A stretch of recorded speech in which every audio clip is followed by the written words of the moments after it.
It's a Monday. I got nothing going on. I'm Scotch. Tape. Great YouTube video. This is the JMULL Show. My name is Josh Molnix. Thank you so much for making us a part of your day here on a Monday. Got a lot to get to today. You know, it was kind of a busy weekend, and it's actually been a really busy morning as well, with some news coming out of the NFL that we'll actually start the show with. But let me set the agenda for us real quick. Rajon Rondo yesterday broke his hand, it seems, in practice, broke his thumb. It's been reported, and he's going to have surgery and is reportedly out for 6 to 8 weeks. So we're going to talk about that, what that means for the Lakers, what that means for Rondo, and the possible implications. I think, you know, ultimately it won't have a massive deal, at least early in the playoffs, but we'll talk about that a little bit. Coming up around 11:40, we'll talk about, you know, players to keep an eye on for each team in the NBA. We're going to go through all 22 teams in the bubble over the next couple shows. But today we're starting with the 5 teams currently outside of the playoffs looking in on the Western Conference side of things. So that's Phoenix, San Antonio, Sacramento, New Orleans, and Portland. And then FY, and we'll get out of here and call it a day. But I want to start with something that frankly is overdue. And but today has finally officially happened, and the Redskins announced, the Washington Redskins announced that they are retiring their name and logo and will be announcing a new name at a later date. There's not an actual name yet. They didn't replace it today or anything, but they did announce that they will be retiring it, saying they'll be working closely to develop a new name and design approach that will enhance the standing of our proud, tradition-rich franchise and inspire our sponsors, fans, and community for the next 100 years. I think it's funny that they pinpointed 100 years. It might have something to do with how, I mean, that just seems like a really unnecessary piece of information. Like, for the next 100 years, it's 100 years is a long time, and there's, you know, maybe the NFL's not around in 100 years. It's just a funny thing to add to an announcement that's completely unnecessary. But yeah, I think there's actually a lot of, you know, Red Wings is certainly not a bad one. I would assume that it's something similar to what they have now, in the sense that, so they don't have to completely change their colorway and the sort of feel of their uniform. I would expect it to not be all that different in terms of colors and style, rather than just the logo and the name being changed. I've seen Red Wings. I think I've seen Red Tails as well, which is a nickname for the Tuskegee Airmen in World War II, who had like really distinct red tails on their planes and were really easy to spot. And I think that's got some, you know, certainly some significance. But I've heard quite a bit of different things on Twitter and seen suggestions, but I would assume that they don't completely change, because I'm assuming they're not going to ban people from wearing their Redskins jerseys to the games, which is, you know, I think that's something that's pretty hard to control and unnecessary from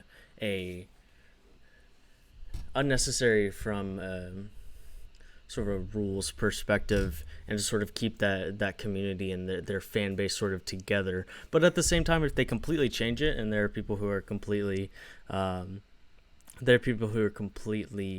married to the Redskins and those colors, to the franchise rather than just the colors, that, you know, you throw a completely new colorway and logo at them and everybody will go and buy the merchandise. But so we'll see how quickly that they come up with a new logo and team name, and how much that actually changes. But I'm thinking Red Wings, Red Tails, something to that effect. Maybe it's, you know, I've seen a lot of Washington Sentinels, so I'm assuming it'll be something similar to what it is now in terms of colorway.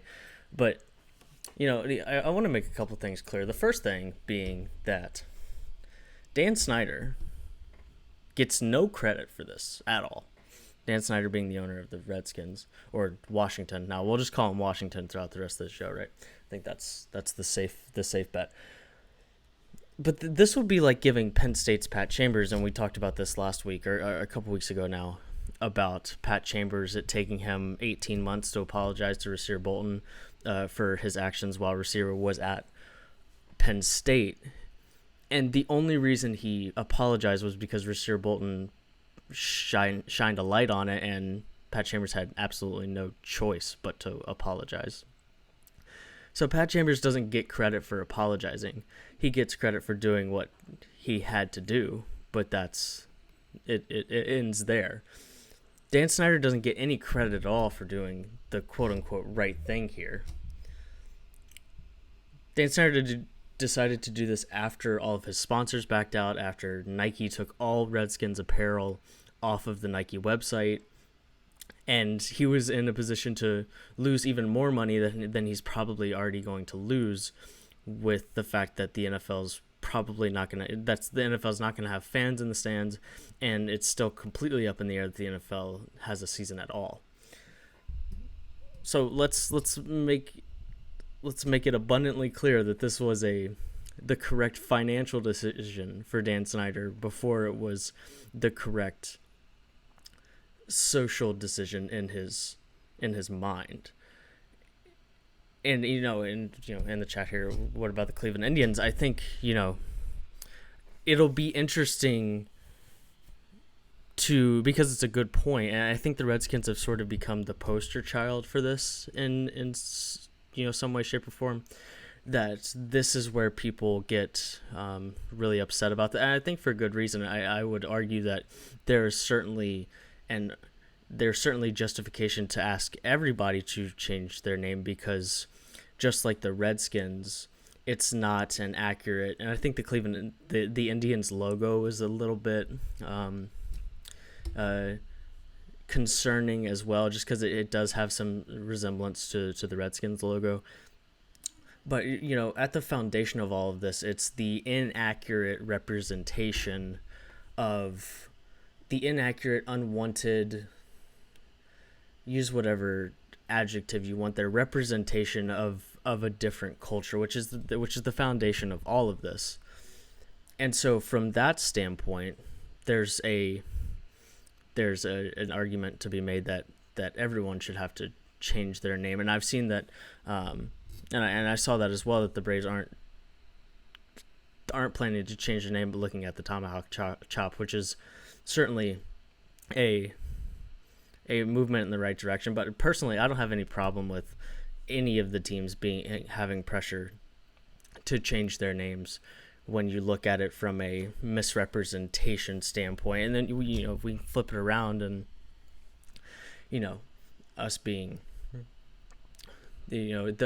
such a dominant country and such a powerful country, pretty historically, there's not a whole lot of situations where this would be an issue. But I guess, put it this way, if Europe decided to come and take over the United States and they won, and then they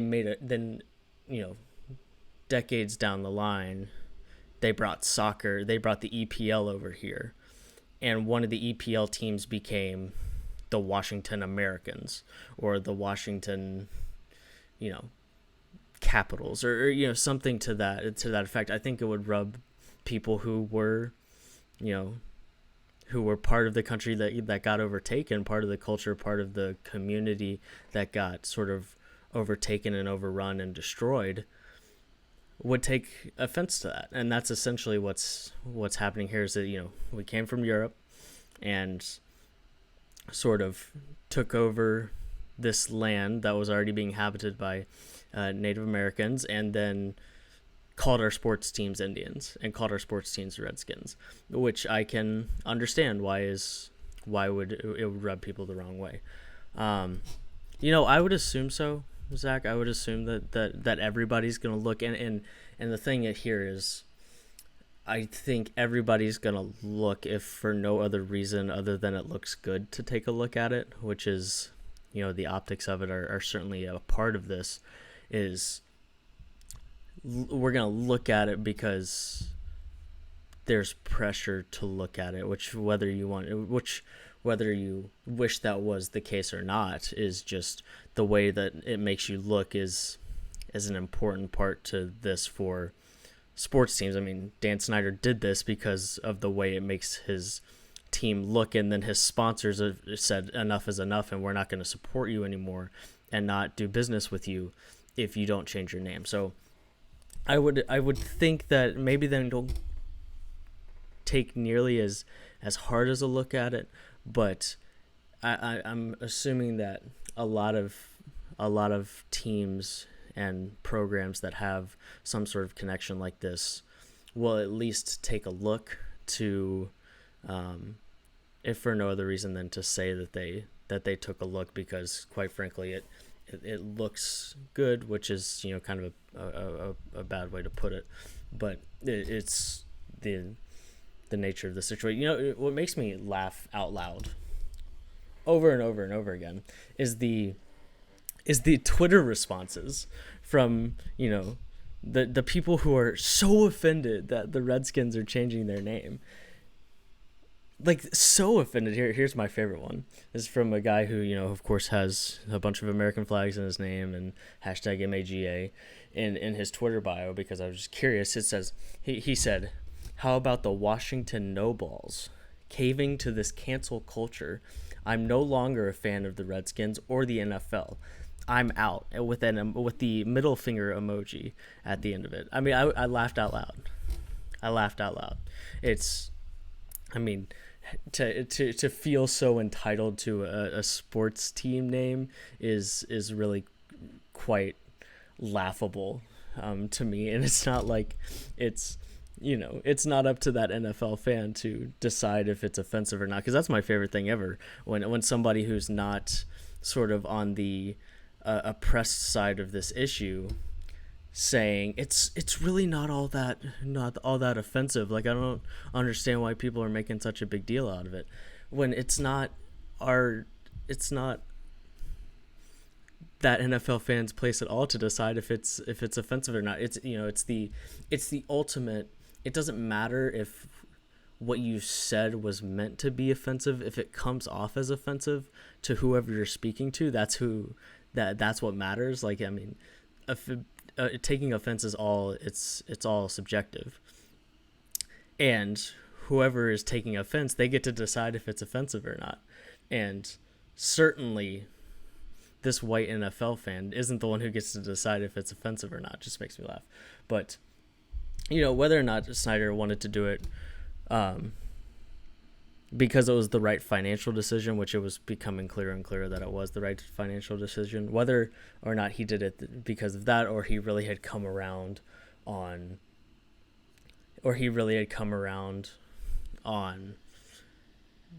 deciding that it was the right thing to do from a social perspective, we'll never know, and he'll never tell us.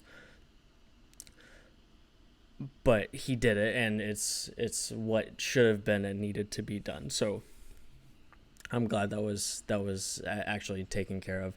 But we'll see, as Zach pointed out in the chat, we'll see if this actually adds pressure to other franchises. Like, you got the Chiefs, you got the Braves, you got the Cleveland Indians, and then you've got umpteen high school programs that are, the Tribe, that are the Chiefs, that are the Warriors, so on and so forth.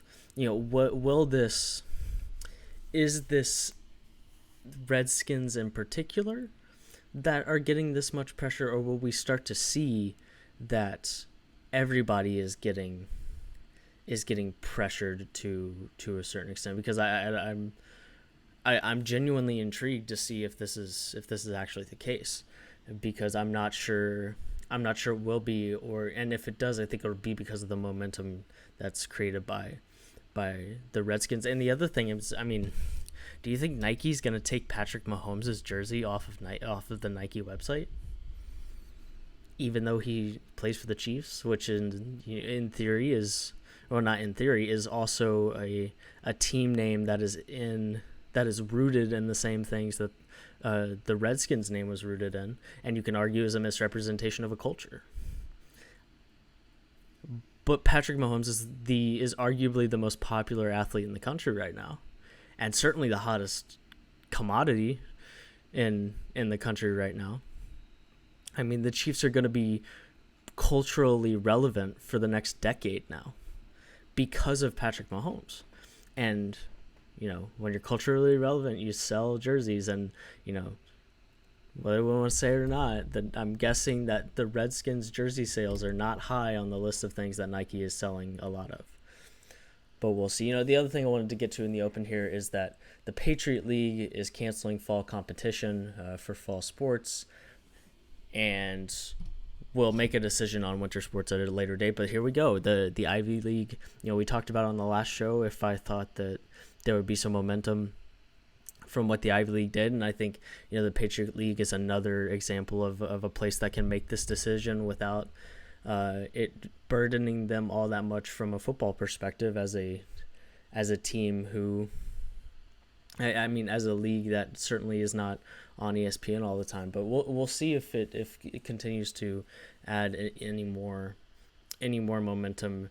We've seen, like I said last week, at the end of the week, conferences backing out of non-conference games, and more restrictions and limitations being put on fall sports, on football programs, on college athletics in general, that are unfortunately sort of paying the price for the country's response to COVID-19 as a whole, which is unfortunate to all the college athletes who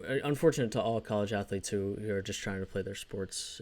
But hopefully, like the spring sports athletes, I'm assuming that anybody who doesn't get a year this fall due to COVID-19 will also get that eligibility back, which is, another interesting thing. You're going to see a lot of like fifth year seniors and this is, I've been listening to a golf podcast I came across, and this is really true in the college golf world, is a lot of really talented seniors who didn't get the second half of their year back, who are coming back for their fifth season. So you're gonna have a different level of competition than you usually would, because you'll have guys who are a year older, and then your guys who you would have normally rotated out or that are still there as well. But like I said, the Patriot League canceling fall competition sort of in line with the Ivy League, and we'll see who else continues to do so as we move forward. I'm assuming we'll see quite a bit more this week as well. But coming up next, we're going to talk Rajon Rondo.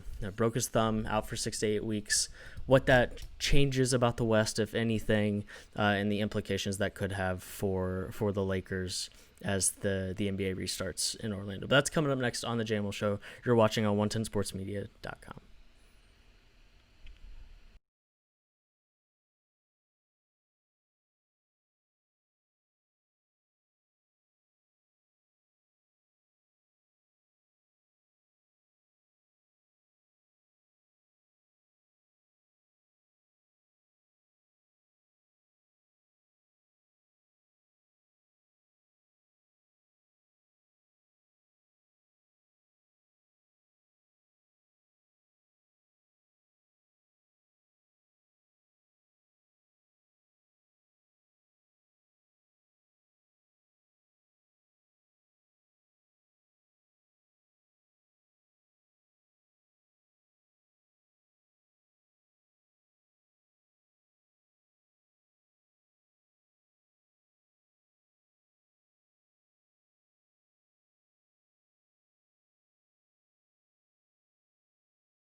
Welcome back to the JMULL Show on Monday. Thank you so much for joining us. Thank you so much for making us a part of your day.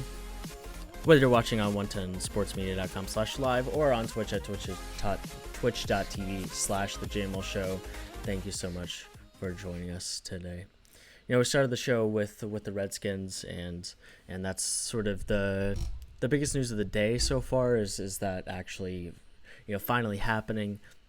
And I think that even, for me, it was one of those things where I wasn't sure it would ever happen until, the Nike and sponsors come in, and then it becomes a financial issue for the Redskins as well. And there's actually some pressure put on Dan Snyder and that franchise to make that decision. But what also happened this weekend is probably the biggest news in the NBA, apart from the reactions from different players about the food and the accommodations and some of the really amusing insights on the bubble that we're getting because of social media. And I think that was one of the things that I overlooked about the bubble, is that we were going to see so much of what goes on in the bubble from a facilities perspective and from a just happenings perspective, because every player is on Instagram, Twitter, Snapchat now. And there was no rule against it, and there was absolutely going to be a response to what was happening in the bubble and what life was going to be like. And just like LeBron is having Instagram lives and Instagram videos from his house at during Taco Tuesday, the same was going to be true in the bubble. And LeBron's been pretty quiet thus far, but there's, with change, you want to tell people about that change, you want to share that change, and that certainly has happened in the bubble so far to a pretty amusing clip, I might add. And you've got across the spectrum, from players being upset about the food to John Morant just saying, I got my PS4, the food is fine, and we'll make it through.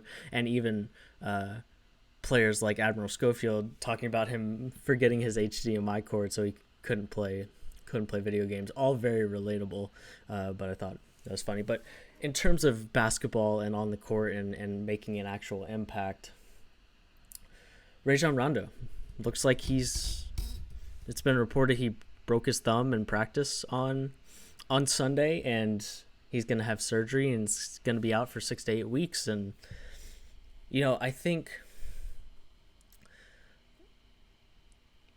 first of all, it's LeBron and AD, so the Lakers are going to ultimately be fine, at least early in the playoffs. And we'll get to that in a second. But I want to start with just how good Rondo is in the playoffs. I mean, you can say what you want about Rondo, and yes, there's certainly some things to say about him just sort of messing around in the regular season, and then not, if he's not happy, he's really hard to be around. All of those things I think are completely valid.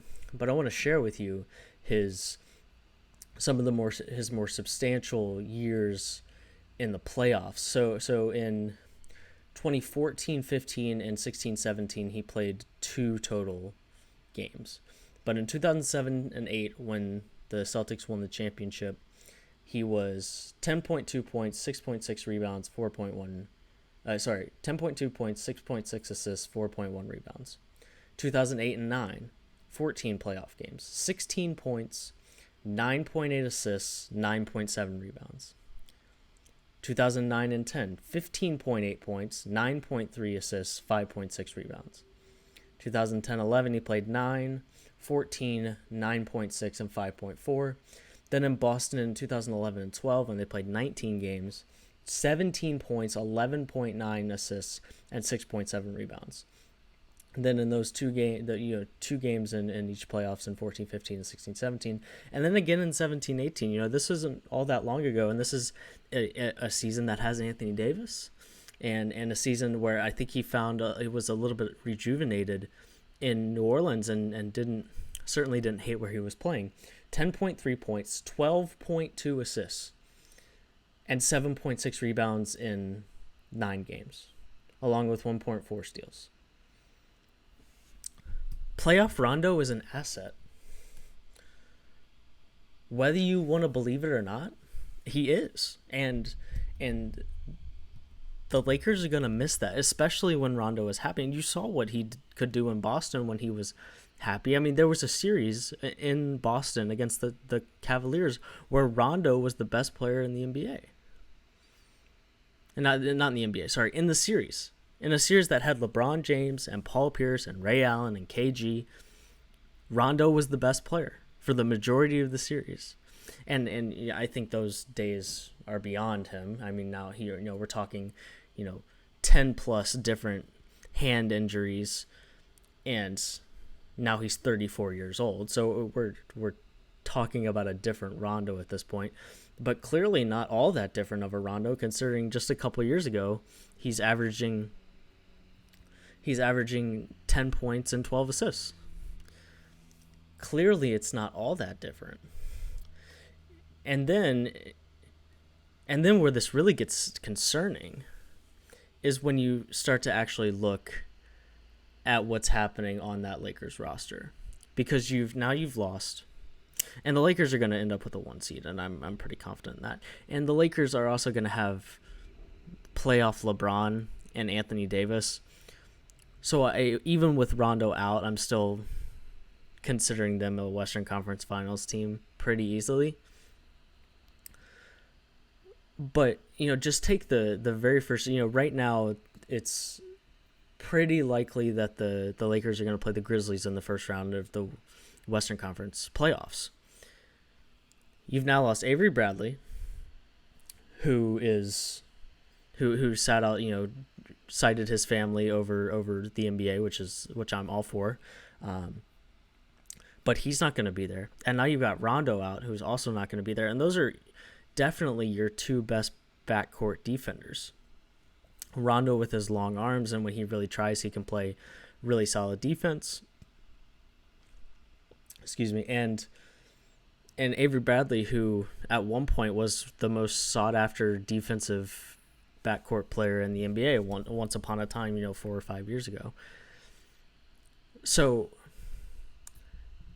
LeBron can guard all over the floor. Danny Green's one of the better 3-and-D guys in the NBA. Anthony Davis is a great defender as well. But you've got your Dillon Brookses, your Jonas Valanciunas, your Jaren Jackson Jr., John Morant. The Grizzlies in particular, there's a lot of guys on the floor to guard. And you'd like to be able to put LeBron on a bigger guy than John Morant, and frankly, John Morant's quicker than LeBron, and would give LeBron a lot of issues, I think, because of his athleticism and just his quick burst with his first step. And so now all of a sudden you've got a Lakers team that is relying on Quinn Cook, Kentavious Caldwell-Pope, and Alex Caruso in the backcourt. That doesn't exactly scream elite backcourt, especially on the defensive side of the ball. So you've got John Morant in the first round, and looking at where we're at right now, the Lakers, playing the 4, or the Jazz or the Oklahoma City Thunder in the second round. I mean, you've got SGA in Oklahoma City, and I'm terrified of SGA. Shai Gilgeous-Alexander is a big time player, and he's going to be good in the NBA for a long time. And I'd really rather have Rondo or Avery Bradley guarding him over Alex Caruso. And I know Alex Caruso is a cult figure. I understand that, but he comes off the bench for a reason. And Quinn Cook comes off the bench for a reason. So that doesn't make me feel great. Or if the Jazz, when you've got Donovan Mitchell and Mike Conley. And if you put Mike Conley and Rudy Gobert in the pick and roll against a guard who doesn't really know what he's doing, then they'll pick him apart. I mean, Mike Conley's a veteran for a reason, and Rudy Gobert is one of the elite defensive big men in the NBA and has turned himself into at least a formidable offensive threat in the pick and roll.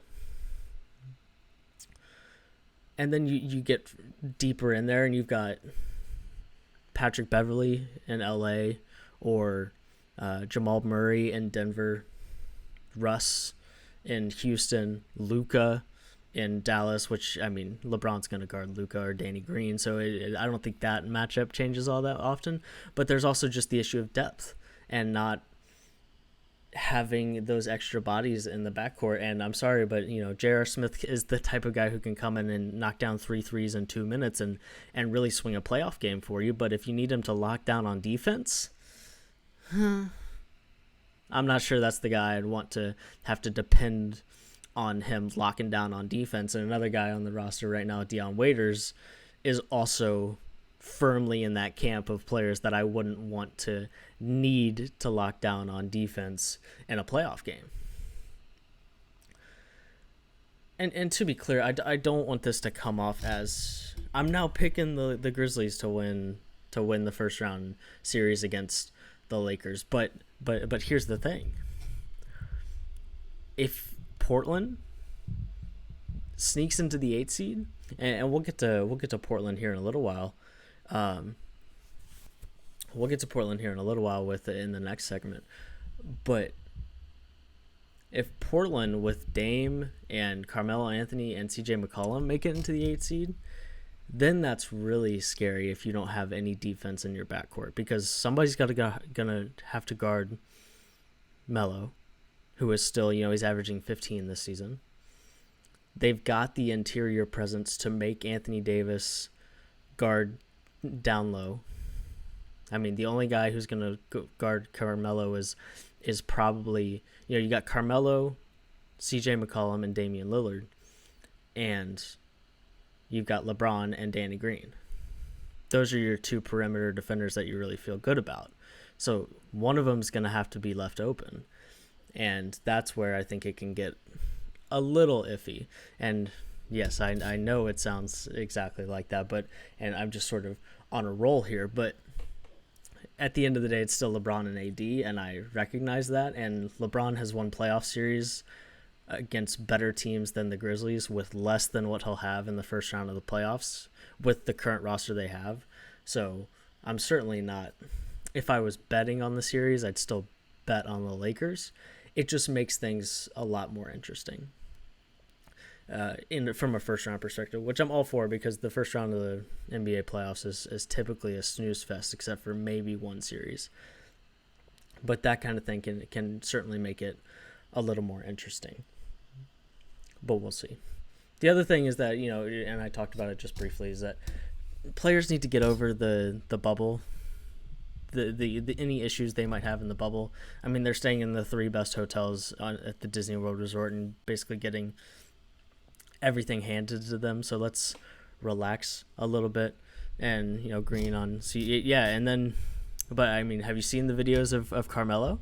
Carmelo is like thin, and if he comes out, and I mean, Carmelo is still one of the best scorers in the NBA ultimately, at one point was one of the 3 best scorers in the NBA, one of the 3 best players in the league.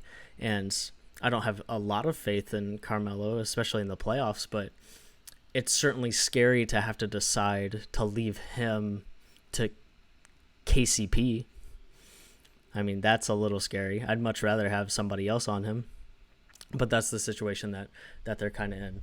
But when we come back, we're going to break down players to keep an eye on for each NBA team. That we're going to start with the 5 teams that are outside of the playoffs looking in the Western Conference. We're going to break down all 22 teams over the next couple shows, but we'll start with those 5, and that's in the next segment. You're watching the JMULL Show on 110sportsmedia.com.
Welcome back to the JMULL Show on a Monday. Thanks so much for making us a part of your day. Been a good show so far. Thanks so much for stopping by if you have.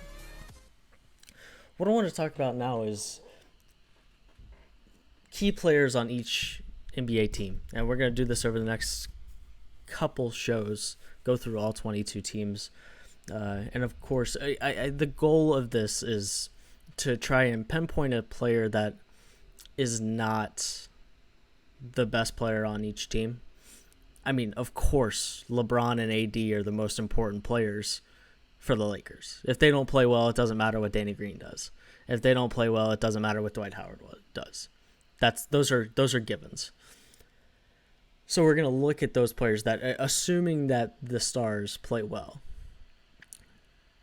that these players can be the difference in playoff series. These players can be the difference between this seed or another. This player can swing a playoff game, that sort of thing. And it's a little different here for these 5 teams that are currently outside of the playoffs looking in the Western Conference, because unless something drastic changes, it's going to be the Grizzlies and one of these other teams in the 8-9 playing games. And it's not completely out of the question with the Grizzlies having a 3.5 game lead. It's not completely out of the question for them to just get out to a hot start, go 6-2, and no team is within 4 games of them. So there's just not a play-in game, and all 5 of these teams go home pretty quickly. That's certainly a possibility. I don't think that's going to happen. I think the Grizzlies will be able to hold on to that 8 seed, but there will be somebody within 4 games that will get a chance to rip that 8 seed from them. So it's a little different here because, of course, I mean, it doesn't really matter what Phoenix does. Phoenix right now is 6 games back of the Grizzlies. It's not going to happen. They're not going to go 8-0. You know, they'll have to go 8-0 to have even a shot, and that's just not going to happen. So it's a little different for teams like the Suns. But and before we get to this, I'll sort of give you where these teams are in the playoffs. So the Grizzlies are 32-33, sitting at 8th in the West right now. And then these 5 teams that I'm talking about, Portland, New Orleans, and Sacramento, all 3.5 games back of the Grizzlies in that 8th spot. The Spurs, 4 games back at 27-36. And the Suns 6 games back at 26-39. So there are these 3 teams here, that Portland, New Orleans, and Sacramento, that are really the ones that have the chance. And quite frankly, those are the teams that I think are of the caliber, and mostly Portland and New Orleans, that I think are actually of the caliber of teams that could get to the playoffs. I mean, I'm just not sure that Sacramento, San Antonio, and Phoenix are teams that I think have the potential to make the playoffs, but that's neither here nor there. They're in the bubble, so we're going to talk about them, of course. But so that's what we're looking at right now. Portland, New Orleans, Sacramento, San Antonio, and Phoenix. So we'll start with Phoenix. You know, it feels like every year that Phoenix gets a little bit brighter, that the situation in Phoenix is just a little better than you thought it was from a roster perspective. I mean, last year, 19-63, so they won 19 of 82 games, and they won 26 in 65-ish games, however many games that they played, 26-39. So yeah, 65 games. So 29 wins in 65 games after only 19 and 82. That's certainly a big step in the right direction. But every time I look, they've got a young roster that's got a lot of really good players. I mean, you start with Devin Booker, who's once again lighting up, the NBA. He's 26 points a game, just under 50% shooting. He's also dishing out 6.6 assists and pulling down 4.2 rebounds. He's really, he's quickly turning into, and hopefully at some point the Suns, start to get into form in the next couple of years, so he isn't just the ultimate good stats, bad team guy. And then, Kelly Oubre, 18.7, 6.4 this year. DeAndre Ayton is sneaky already up towards the upper half, top 20 at the very least. Big men in the NBA, 19 points, 12 rebounds. Like, he's been pretty elite, and he was out some this year, but still. And then you got Rubio, who's the model of consistency. I swear he's been averaging 13 points and 9 assists forever. But the two guys I want to look at here, and I'm going to be watching a little bit here, is Ty Jerome and Javon Carter, because the Phoenix has a lot of young guys, and you think at some point they just might be able to figure it out. I mean, they've drafted really well in the draft the last since Booker, and really well is a stretch. But, you've got an elite scorer in Booker, a good point guard in Ricky Rubio, and a big guy who seems to be a perfect NBA big in DeAndre Ayton. That's a pretty good recipe for success. And, it's certainly unfair to ever compare anybody to the Warriors, but, they got a good point guard, an elite point guard, but then they got a great shooter out of the draft and sort of that glue guy in Draymond Green out of the draft. And it doesn't look all that different in terms of that Phoenix hasn't gone out and spent a bunch of money on somebody yet. They've spent a bunch of money on Devin Booker, but it's not the same as going out and getting somebody and spending a lot of money. But I'm going with Ty Jerome and Javon Carter here because, Rubio has been solid, and you think that if the Suns are going to be good anytime soon, it'll be with Rubio at point guard. But Ty Jerome and Javon Carter were both really great college point guards. I mean, Javon Carter was probably the best defender of the last decade in college basketball, and Ty Jerome was really solid as well. And it's just a big guy and a good guard at Virginia. Can one of them cement themselves as a rotation piece behind Rubio as one of the guy to come in and play, a solid amount of minutes and really be that guy? I mean, Javon Carter, 15.1 minutes per game this season, and Ty Jerome, 11.3. Javon Carter is certainly second in line right now, but that can always change. So, in Phoenix, it's not all that big of a deal, but I'm going with them. San Antonio, Trey Lyles. Trey has started 53 games this season alongside LaMarcus Aldridge, who quietly went and got surgery after the suspension of the season. And so now Trey Lyles is the guy in the front court for the Spurs. He's only 24 years old. He's been in the league for quite a while now. Since 15-16 was his first season. Can he sort of up his level of production? He's playing 20.2 minutes per game this season, which is the most he's ever played per game in his career. He's kind of a workhorse. He's played no fewer than 63 games, and that was 63 games this season, so he's going to have played even more. 64 last year, 73, 71, 80. Those are his games per season numbers. With LaMarcus Aldridge out, what kind of step does he take? Does he take another step? What can he sort of be in the middle of that San Antonio Spurs lineup? In Sacramento, Bogdan Bogdanović, he's having one of his best seasons.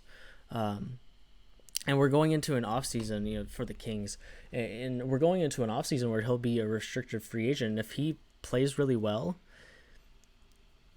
like he's proven that he can score at the NBA level, then all of a sudden that restricted free agent race gets a lot more competitive for his services during the offseason. And Sacramento is really going to have to work to keep him in Sacramento. Of course, that's one of those teams that if Buddy Hield and De'Aaron Fox are playing or don't play well, then it doesn't really matter. But they're going to pay De'Aaron Fox and they paid Buddy Hield, and if Bogdan comes out and just sort of plays really well, and this recency bias is absolutely a thing. I mean, just ask Davis Bertans from Washington about that. He sat out because he knows recency bias is going to get him some cash, and if Bogdanovich comes out and plays really well, then that recency bias will probably earn him some cash too, and it might be to the point where Sacramento doesn't feel like they can pay him that much. So we'll see. In New Orleans, it's the commentary is Zion Williamson, which is fair, and at some point you want Zion to be the star on your team, of course. That's, I'm not breaking any news or coming up with anything new saying that. But right now, I don't think he's the most important player on that team in terms of them trying to get to sneak into that playoff spot. Because really, they've got a really solid core. You've got Drew Holiday, Brandon Ingram, Zion Williamson, J.J. Redick, Derek Favors, Nickeil Alexander-Walker, who hasn't played a ton, but Jackson Hayes, who's played a little bit more, Etuan Moore coming off the bench. There's a lot of guys on this team, but it doesn't, unless Zion just comes out and blows everybody out of the water. And I think he'll have had so much time to get healthy that I think that's at least a possibility. But for New Orleans, Brandon Ingram has to be the 24 points per game guy that he's been. Yeah, exactly, Zach. He needs to be the guy, at least in the restart, for New Orleans to have a chance to make the playoffs. Because say what you want about, and Zion is elite, and Zion will be elite, and I'm not sitting here arguing that. That's not what I'm arguing at all. But Brandon Ingram being elite makes Zion Williamson being elite so much easier. I mean, because Ingram's when talking about the dimensions of his offensive game, right now Ingram is better than Zion, because Zion still needs to work on, a little finesse, shooting the ball better. I mean, yes, granted, he's shooting the ball at 46% from the 3-point line, but right now he's taking 0.7 threes per game. And I can, if you'll give me a second here, I can look and see actually how many threes he's taken this season. But it's not, it's not a ton. And it's certainly not enough to consider him a 3-point shooter by any stretch of the imagination. At least not yet. So if New Orleans is really going to take a run at that 8 seed, Brandon Ingram is going to be a huge part of that. And Zion will be good too. I really do believe that. I mean, 23 points, 6.8 assists, 6.8 rebounds, 2.2 assists in his 19 games this season. So, he's certainly one of the more interesting players to watch coming into the bubble, just to see how healthy he is, how bouncy he is, and that sort of thing. But Ingram is going to be the guy that is really important if they're going to make it, if they're going to backdoor a playoff berth. And then finally, Portland, and we talked about Carmelo a little while ago, but I really think Carmelo is that guy, is the X factor, the impact player for Portland. Part of what I talked about, because if all of a sudden you've got a Carmelo who's, he's been averaging 15, if he knocks that up to 18, and you've got Dame averaging 26 and McCollum averaging 23, there aren't very many teams in the NBA right now who have that kind of split. You've got LeBron and AD who are both averaging 28, but then the next guy is not particularly close. Having those three guys who can score at that level can put a lot of pressure on any team, and three guys who can score at a lot of different levels. I mean, Melo certainly isn't the best 3-point shooter in the world, but he's got that back to the basket move. He's got a pretty good mid range and can shoot the three when he's on. And of course, Damian Lillard is gonna end up being one of the 5-7 most prolific 3-point shooters in NBA history from a stats perspective by the time he's done with how many he takes. And McCollum is elite as well, and certainly that a really great counterpart for Dame in the backcourt. But Portland really gets scary for a team if Melo plays really well. And there's video of him, taking shots in the bubble, and he's thin. He got in shape for sure. He was certainly a little out of shape when he joined Portland, and I'll admit he's been better than I thought he would ever be for the Trailblazers. But they've got a lot of just guys around them that are really solid players. And if they've got those three guys scoring at a high level, you can put pressure on any defense no matter how good it is. The big issue for them is just getting into the playoffs, though, because that's where it's really that's the tallest task right now for Portland. But if they get in the 8 seed and you've got the Lakers without the two defensive guys, two guys that you're comfortable with on defense like Bradley and Rondo, that's a really interesting series. Yeah, because that's a team that can score with LeBron and AD, even if LeBron and AD are really scoring at an elite level. But we'll see. Those are the 5 teams we're going to talk about today. We got just about 7-8 minutes left on the show here, so we're going to take a quick break and come back with FYI. You're watching the JMULL Show on 110sportsmedia.com.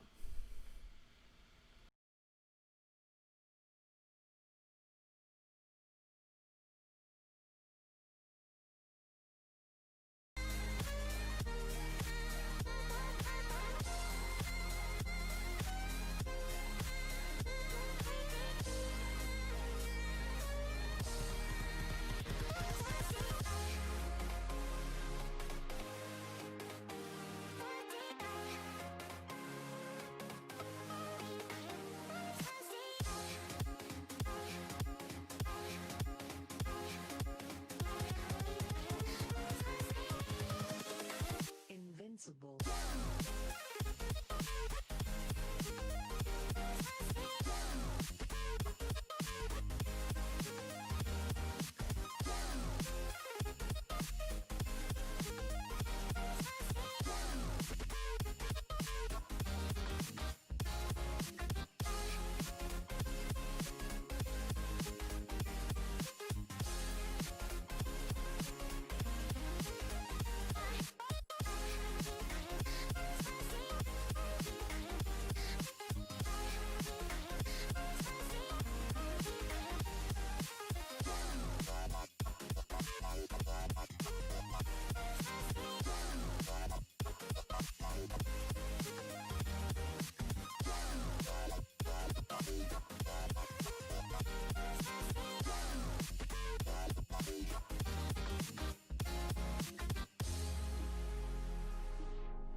Welcome back to the JMULL Show on a Monday, wrapping up the show. Thank you so much for joining us. Go to 110sportsmedia.com, check out the content we have over there to start the week. Some good stuff over there. Chris Brown from Around the Bases will be starting a series on sort of previewing each division in Major League Baseball before the start of that season, which we're 10 days away from now, which is awesome. We'll certainly get to some of that in later in the week and early next week. We'll have Chris on the show to sort of break down some things as well. But lots of good content over there at 110sportsmedia.com. So if you haven't checked any of it out, please do subscribe to our newsletter as well. You'll get an email in your inbox every week, giving you some of the content from the week, all the shows, links, making it all easy to find. So you can subscribe to that on our website as well, and sort of the sidebar column on the right side of the screen there on every page. But let's get to FYI real quick before we get out of here. FYI number 1, Colin Morikawa, man. The 23-year-old got a second PGA Tour win yesterday. He's 24 career starts, and he was actually chasing Tiger Woods' cuts made streak to start a career. And a couple weeks ago, he missed his first cut after making 22 straight cuts. So he's missed one cut, and after yesterday has 2 wins, so more wins than missed cuts in his career so far. The kid is elite. He tracked down Justin Thomas at the end of the tournament. Justin Thomas, struggled a little bit down the stretch, but Morikawa was making putts and putting pressure on him, and actually had a putt to win the tournament. It ended up, he missed the birdie putt, and then Thomas had a par putt to win that slid by on the left side. And so they went to a playoff, and on the first playoff hole, Justin Thomas drained a 50-foot birdie putt, and Morikawa just stepped up, drained his 24-foot 3-inch birdie putt, and ended up winning it on the second playoff hole. But the kid is elite, and part of that Matt Wolff, Colin Morikawa, and Victor Hovland trio that sort of can't be talked about on their own at this point just because of how good they are. But Colin Morikawa, 2 wins, 1 missed cut in 24 starts, is certainly taking the golf world by storm. I think one of the guys who flew under the radar just a little bit to begin his career, but he's just been rock solid since joining the PGA Tour. FYI number 2. Both LeBron James and Anthony Davis will keep their names on the back of their jerseys rather than a message about social equality, racial injustice, police brutality. One of just 65 players, I think 285 of the eligible 350 players or expected 350 players are going to wear something other than their names on the back of their jerseys. I think this isn't a huge deal. I just would have assumed that at least one of them would. And just from an NBA perspective, it just has more power if LeBron has something about Black Lives Matter or racial equality, racial injustice on the back of his jersey. It just does. I mean, LeBron has more pull than anybody in the NBA and more cultural influence. But, like Anthony Davis said in the story that I saw, sort of reporting that he wouldn't have anything on the back of his jersey other than his name, said there will be a lot of ways for us to speak out and make sure we're keeping this on the forefront of people's minds, which I agree with. And this, the names on the back of the jerseys certainly isn't the only way that the NBA will be pushing social reform. But it certainly is one of the more substantial ones, and neither LeBron James nor Anthony Davis will be a part of that. But it will be a part of that that option to put something on the back of your jersey. FYI number 3, masked fans return to baseball games in Japan. And I think this is, I wanted to point this out just because it shows like this is containable. And when if we wear our mask and we stay apart from each other, that we're going to be able to get back to things. So the point being that if you want football back, if you want baseball back, if you want basketball back, college football, NFL, all of that stuff, if you want it back, wear your mask. And then we can get back to things a little bit more normal than they have been. And certainly things will go back the other direction, not get worse like they have in the last couple weeks or so. But and then of course, per usual, last FYI, tomorrow 11 a.m. Eastern, Touchline Talk with Josh Doring, followed by Around the Bases with Chris Brown at 1 p.m.